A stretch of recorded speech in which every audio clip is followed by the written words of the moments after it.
ರಾಜಕೀಯ ಕಾರ್ಯದರ್ಶಿ ಸ್ಥಾನದಿಂದ ಎಂಎಲ್ಸಿ ನಜೀರ್ ಅಹಮದ್ ವಜಾ ಬೆನ್ನಲ್ಲೇ ಉಲಮಾ ಗುರುಗಳು ಸಿಡಿದೆದ್ದಿದ್ದಾರೆ. ಕೋಲಾರದ ಮುಳಬಾಗಿಲು ತಾಲೂಕಿನಲ್ಲಿ ಉಲಮಾ ಗುರುಗಳ ಸಭೆ ಆಯೋಜಿಸಿದ್ದು, ಸಭೆಯಲ್ಲಿ ಆಕ್ರೋಶ ಹೊರಹಾಕಿದ್ದಾರೆ. ದಾವಣಗೆರೆಯಲ್ಲಿ ಒಂದೇ ಕುಟುಂಬಕ್ಕೆ ಮಂತ್ರಿ, ಸಂಸದ, ಈಗ ಶಾಸಕ ಟಿಕೆಟ್ ಅವಕಾಶ ನೀಡಿದ್ದಾರೆ. ಏನ್ ತಪ್ಪು ಮಾಡದಿದ್ರು ನಜೀರ್ ಅಹಮದ್ರನ್ನ ವಜಾ ಮಾಡಿದ್ದು ತಪ್ಪು ಅಂತ ಕಿಡಿಕಾರಿದ್ರು.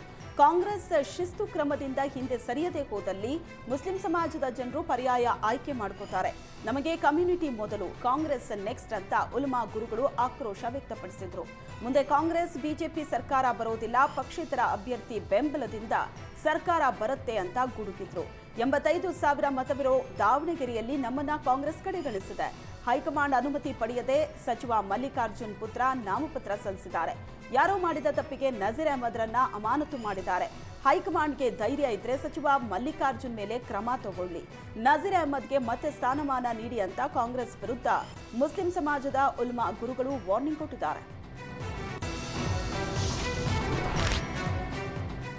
ಚಿತ್ರದುರ್ಗದ ನಾಯಕನಹಟ್ಟಿ ಪೊಲೀಸರು ಭರ್ಜರಿ ಕಾರ್ಯಾಚರಣೆ ನಡೆಸಿದ್ದಾರೆ. ಜಮೀನಿನಲ್ಲಿ ಅಕ್ರಮವಾಗಿ ಬೆಳೆದಿದ್ದ ಗಾಂಜಾ ಗಿಡದೊಂದಿಗೆ ಆರೋಪಿಯನ್ನ ಬಂಧಿಸಿದ್ದಾರೆ.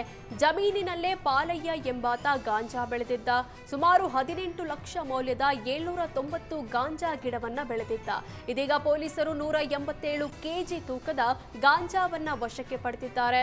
ಎಸ್ಪಿ ರಂಜಿತ್ ಹನುಮಂತಪ್ಪ, ಡಿವೈಎಸ್ಪಿ ಸತ್ಯನಾರಾಯಣ ಮಾರ್ಗದರ್ಶನದಲ್ಲಿ ಕಾರ್ಯಾಚರಣೆ ನಡೆಸಲಾಗಿದೆ.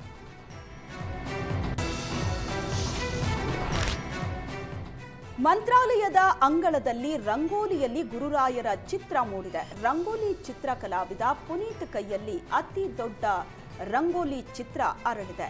ಇನ್ನು ಶ್ರೀ ಸುಬುಧೇಂದ್ರ ತೀರ್ಥರ ಆಶೀರ್ವಾದದೊಂದಿಗೆ ಅಕ್ಷಯ ತೃತೀಯ ಅಂಗವಾಗಿ ರಂಗೋಲಿಯಲ್ಲಿ ರಾಯರ ಚಿತ್ರ ಬಿಡಿಸಿ ವಿಶ್ವ ದಾಖಲೆ ಬರೆದಿದ್ದಾರೆ. ಮೈಸೂರಿನ ಕಲಾವಿದ ಪುನೀತ್ ತಂಡದವರು 45,000 ಚದರ ಅಡಿಯಲ್ಲಿ ಮೂಡಿದ ರಾಯರ ಚಿತ್ರ ಎಲ್ಲರನ್ನೂ ನಿಬ್ಬೆರಗಾಗುವಂತೆ ಮಾಡಿದೆ.